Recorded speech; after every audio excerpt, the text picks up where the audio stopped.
Welcome everyone to my presentation. So the title of the presentation is Protecting Residential Electrical Infrastructure Through Advanced Control, the first field results. My name is Elias Pergantis, and this work was part of the Ray W. Herrick Laboratories at Purdue, with the PIs of the project being Professors Viviani and Kircher. So in this work, we present a novel multi-layer controller for peak current mitigation in residential buildings that can adjust the set points of a water heater and heat pump to ensure comfort and maintain whole home current draw within a safe limit. The controller allows occupant freedom over other appliances such as dryers, plug-in, hybrid electric vehicles, washers, etc. And we believe the controller can save a typical household between $2,000 to $10,000 in electrification retrofits, in particular in the upgrade of the breaker panel that's required when installing electric water heaters and heat pumps, etc.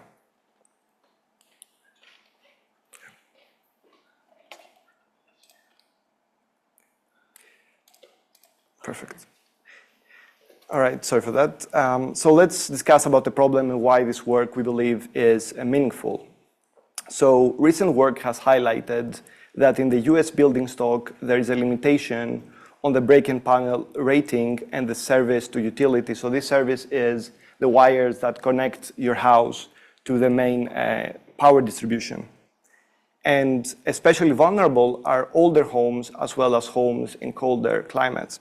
And the recent April report looked at both survey results as well as simulations, and they categorized the US in 4 main regions, West, Midwest, South, and Northeast.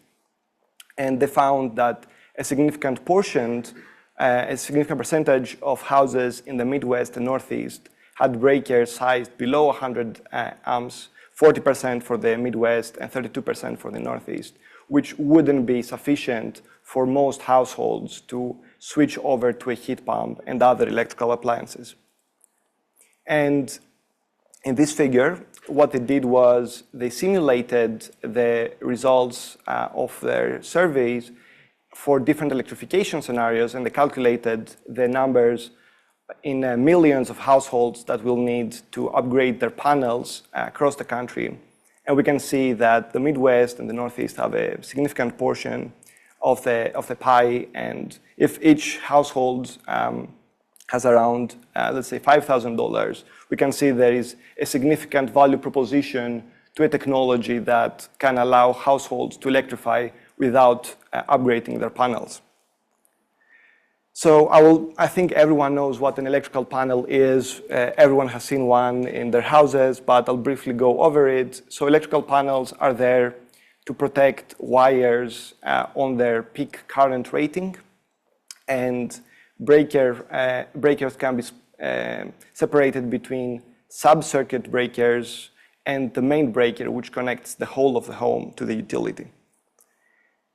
The way a breaker trips, it has 2 mechanisms. First, there is a thermal trip, which is when you're drawing a surcharge current of about 1.2 or higher than the rating for in the order of minutes. So if you draw, for example, for a 100 amp breaker, 120 amps for 10 minutes, that will result in a trip. There is also another mechanism, which is a magnetic trip, which is if you draw multiple of the rating. So if on a 100 amp panel, you draw 300 amps, then that will result in an instant trip. To understand the problem, we looked at a test site we have on campus with real test occupants and graduate students, and we looked at the whole. This is it's a cold climate location. It has a heat pump with variable speed heat pump with backup heat, electric water heater, plug-in hybrid electric vehicle, cooktop fully electrified in all the appliances. And this house, I should mention, has 200 amps of breaker panel rating as per the National Electrical Code standards. So we looked at the net home current draw from this location over last winter, And what we saw, this is shown in this scatter plot, which each point is a net home current draw instance at a 5-minute average window. And what we saw was that at the 200 amps of the house, we never reach that limit. And in fact, one could hypothesize we could run the house at 100 amps, which was the rating that was in place before the electrification projects took in place. So when the house was first in the location, it had 100 amps, and with electrification, it was upgraded to 200 amps. But occasionally, the net current draw exceeds the 100 amps, which is driven by the resistive elements of the heat pump coordinating with major usage in the home, such as activities like cooking, the dryer being on, or with the electric water heater warming the domestic hot water. So our hypothesis was that if we can, with some control methodology, disaggregate the major loads in the home, then hypothetically speaking, we could run the home below 100 amps. And that would mean that we wouldn't have to upgrade the house at the first place and pay thousands of dollars in this cost. So we did exactly that. What I'm presenting in this slide is the methodology of the controller. So the controller is aimed to tackle this novel problem. This problem has shades of peak reduction, but with the added hardware constraint that we have in place. So there are two layers of our controller. The first layer is a supervisory model predictive controller, which takes into consideration thermal predictors such as the water use at the home and the activities of the people. It also takes into consideration the rest of the home electrical usage, which includes, as I mentioned, sockets, other major appliances which we don't control. And it also takes into consideration future weather from a weather service API. And the controller is in a scenario-based, so we run multiple scenarios to aim to achieve a robust operation. What I mean by that is we are trying to ensure that the current is maintained below 100 amps for all the possible scenarios we have forecasted for. And this high-level controller has a 12-hour horizon at a 5-minute time step, and it's mixed integer convex programming, and decides the set points for the air and the water heater, which then communicates to a low-level controller. What the low-level controller does is it monitors the real home current usage and either allows the set points of the high-level controller or overrules them and sets back the set points of the heat pump and thermostat in order to ensure that the current is not, we don't pass the current rating. And it also has a predictive feature, which is we realized that a major part of backup heat use in cold climate heat pumps was during a defrost. So when a defrost happens, the heat pumps use backup heat to supplement the space heating, and that can be a major driver to backup heat. So we included a predictor, which I will describe in a bit how it worked. So in the high-level controller, we used typical RC models, which we identified for using observations from the house. So we used the 2R1C model for simplicity, which worked very well for a 5-minute time step. And for the rest of the home, we looked at the current draw, and we binned it by hour of day. And we saw that we used the 99th percentile of this current draw, which is effectively the saying that at any given time, one or two major appliances would be active in the house, and the optimization has to work around that with respect to the set points. And lastly, for the heat pump, we just used a simple COP mapping of the outdoor temperature to the COP, and for the water heater, we used multiple forecasts using k-means clustering, utilizing historical observations from the house. This slide is intimidating, but effectively this is the optimization problem that results from the high-level controller. This is mixed integer. And the key things I should draw your attention to is the objectives. We had a soft objective for the current limiting that we need to maintain below the safety limit, but with a very big weight, which results in the optimization avoiding it. And we also had comfort tracking objectives for the water set point and the air set points. So the optimization tries to maintain the set points of the indoor space while avoiding at all costs to exceed the rating of the panel. For the low-level controller, what we did was it used a simple heuristic rule-based logic, and it had reactive features, which, as I mentioned, if the current draw is greater than the breaker limit, then lower the set points of the water heater and heat pump for a few minutes while the current is reduced, and then you can set them back to what the high-level controller would like. And then if we also get an unexpected high-stage backup heat, then we would lower the water heater set point if possible. It also had predictive features, which primarily were the defrost. So if a defrost is predicted, which we did by looking at the supply temperature, to explain this briefly, when the supply temperature deteriorates because of frost buildup on the outdoor heat exchanger, the low-level controller will request for a defrost to melt that ice, and that will require backup heat. And monitoring the supply temperature, we can predict that instance it will be requested by the low-level controller. And knowing the lockout temperature stages, we could know which backup heat is going to be used when the defrost is requested. And accordingly, we can manage the building assets. So this is the methodology of the controller. We tested it in the real building for 30 days with temperatures as low as -20 Celsius. We were successful in avoiding trips. So we simulated the controller being the house running at 100 amps, and we were successful most of the time to maintain the current draw below 100 amps. So before the MPC operation, we have similar weather with MPC and non-MPC, but we could see at several instances the net home current draw significantly exceeds the 100 amp rating, and even at warmer weather, whereas for MPC, all the time we were below the 100 amp threshold, except for once, which was still significantly low than the tripping point of 120 amps at the 5-minute time step.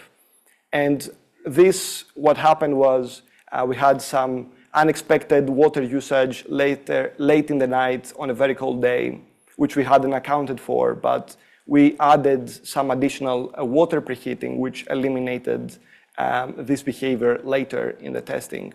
And we also have questionnaires for air and water conditions, and we were told that at all times, both during the day and the night, we were able to provide satisfactory conditions on par with having run the house at 200 amps.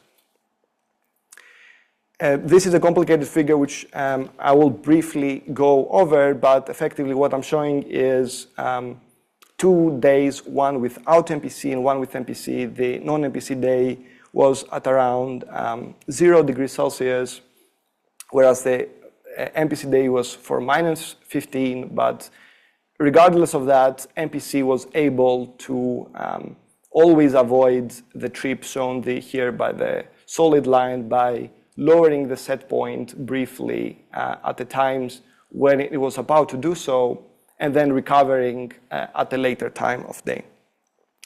And to summarize again, without the MPC controller, there were several instances where we had uncoordinated behavior, which resulted in a peak current draw that which would have tripped the breaker, but when we had the controller, none of those instances occurred. To summarize this work, the current limiting controller was successful in avoiding breaker trips. It's a no hardware solution. It only adjusts set points. So this is very important because we do not need to switch off the heating or switch off the water heater. We just set it back for a couple of minutes and then we recover. And we also don't switch off any of the other appliances in the home, which we believe is quite important. So we do not interfere with occupant schedule on other appliances, their washer, their dryer, their plug-in hybrid electric vehicle, charging, everything operated as it usually does.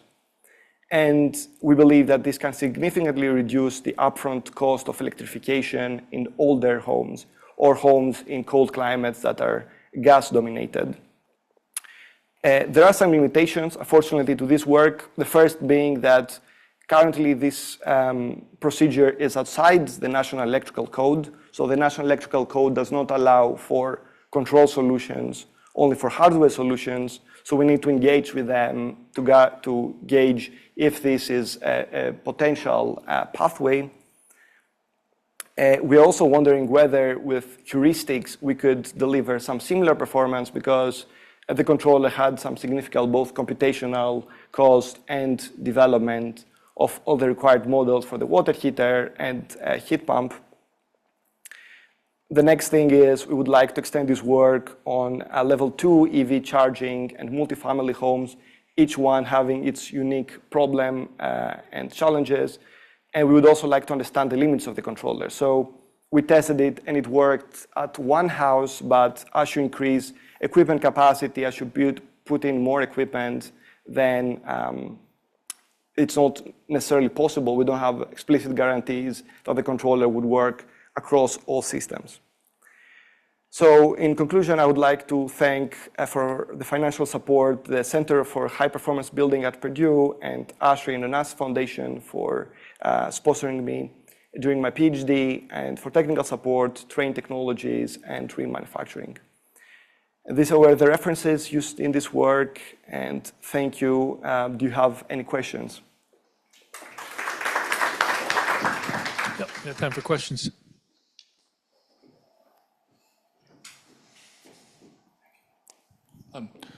Two quick questions. One clarification, when you applied MPC, did you apply both the total circuit break limitation, or you apply both the total circuit and also branch circuit limitation? Yes, so the way we did this, we assumed that there is enough sub-circuit space.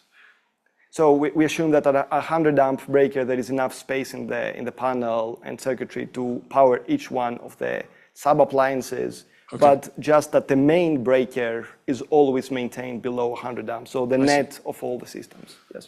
Another comment.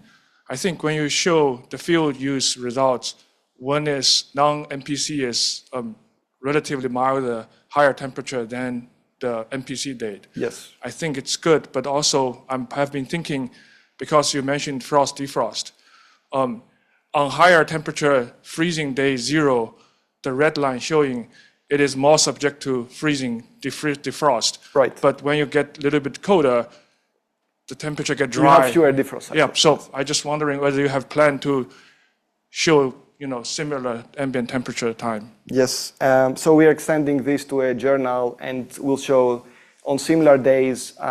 The main point in that figure was that when you don't account for a defrost operation, the failure of the non-MPC was with a defrost occurring with the water heater being on. So the combined operation of the both results in a high current draw. I have a couple of questions. So if you have a 100 amp service and you exceed 100 amp service in a real case, not just emulated case, how quickly does the circuit breaker trip? Yes, so that would depend on the current draw. It depends on which point we are on the trip curve, right? So if you exceeded by, let's say, 140 when it's 100 amps, then it would happen in 2 minutes. But if you do 120, it would take 5 minutes. Okay, So so it's on it- the order of minutes that Yes, it would yes. take. Okay, so then that sort of answers my other questions, which are how quickly do you need to be, like if you raise the set point of something, it may not, it's not going to be an instantaneous reduction in current Yes, draw, yes, yes. right? But you have enough But you have minutes. enough time Yes, in the reaction Yes. to handle that. Okay, thank you. You mentioned in follow-on work that you wanted to explore level 2 charging as incorporated into the control. Since the power draw is so much higher than even a house for like max level 2 charging, wouldn't you have to get Yeah. the upgraded panel? Excellent question. Actually, in the journal extension of this work, we did in simulation. So a level 2 charger typically draws around 40 amps, which at 240 volts, I can't do the math right now, it's about like 10 kilowatts, similar to a resistive element in the heating. It's possible to do it, but you just have to be very smart.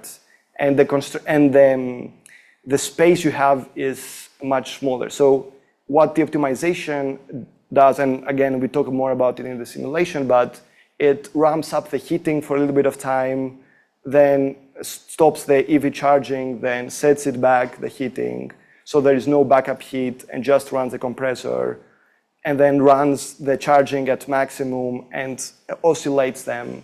And it would also depend on how large the vehicle is and what's the state of charge you need by the time you leave for work, right? So if you say you want 100% charge and you come home with zero charge, then it might not be possible, right? But if you are a little bit flexible in the problem, let's say you are all right with leaving with 70% or 80%, and then the optimization can ensure you get enough charge by the time you leave. Yeah, a very good question. Okay, I think we're out of time, and we'll close, and we'll take a coffee break and come back here at 3:10. So, thank you.